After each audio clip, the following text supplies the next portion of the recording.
Israel has been getting ready to bomb Iran's nuclear sites, which is a huge deal. If this happens, it may spark World War III. So we need to talk about it. Israel has been pushing the United States into war with Iran for decades. It is like one of their dreams, it feels like. Netanyahu advocated for war with Iran way back in 2002. Americans have been consistently told by our media that Iran has a nuclear bomb. Iran's developing a nuclear bomb. They're 1 year away. They're 5 years away.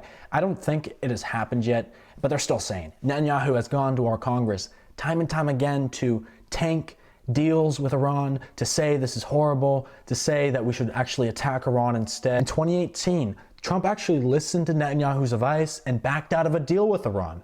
But now Trump looks like he wants to make one. And right now, in Netanyahu's case, he recognizes that Israel is now a pariah state and that the minute something happens to stop Israel from doing what they're doing in Gaza, aka genocide, aka the final solution, aka Operation Gideon's Chariots, which I've talked about, he will probably lose power in Israel. And Netanyahu's #1 goal is to maintain power. And he would love nothing more than to drag the United States into war with Iran. That's why Netanyahu has been asking Trump to bomb Iran alongside Israel, which to Trump's credit, he's denied and instead pursued diplomacy with Iran, even giving up some what used to be ironclad terms that Iran cannot have nuclear energy. Trump's now saying they can, which is something Israel hates and is very scared of. So now in the past couple of days, we have been seeing a lot of reports out of Western media and Israeli media talking about how Israel is prepping to strike Iran's nuclear facilities, which would send the world into war and probably drag the United States into it alongside Israel. This is something Trump really doesn't want. He said he doesn't want to bomb Iran. He doesn't want to go to war with Iran. It's not what he wants. He, like I said, denied Israel's request to bomb Iran alongside them. And he also booted one of his national security advisors, Mike Walls, after he caught Walls secretly going behind the Trump regime's back to plan strikes on Iran with Israel. If these reports are to be believed, which I think they do have credibility, as we know Israel wants to attack Iran, they've been talking about publicly, it seems that Israel may bomb Iran's nuclear sites if they don't like the deal Trump's about to make with Iran. They would do it to derail the talks and send us into war instead. They would also do it if these talks fall apart. This is incredibly frightening as an American because I don't want to go to war with Iran. It's not a good, nobody wants to. Literally nobody in their right mind wants to.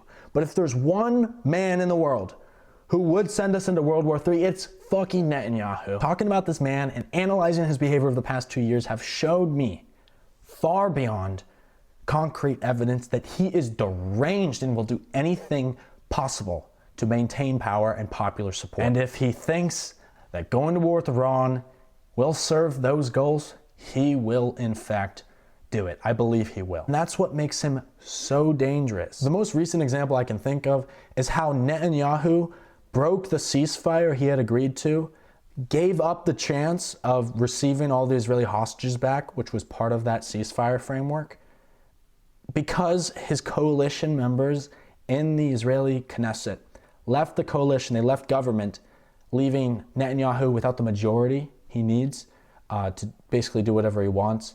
And they demanded that he break the ceasefire, put Gaza under total siege, and start bombing them harder than ever if he wanted his coalition back, and he did.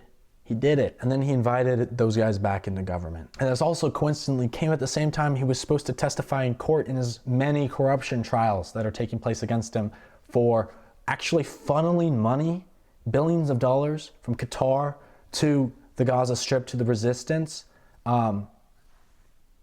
He's corrupted. Like, he funded the Palestinian resistance, who then launched an attack that allowed Netanyahu to use as a pretext to launch this genocide, which coincidentally, I guess, was at the same time there were mass protests in Israel against Netanyahu for his corruption, for him trying to overturn the Supreme Court and seize total power. It just all points to the fact that Netanyahu is desperate to maintain power. He will do it at any cost, at the cost of the hostages, at the cost of hundreds of thousands of Palestinian lives, at the cost of any of his collaborators in the Zionist government. It doesn't matter to him.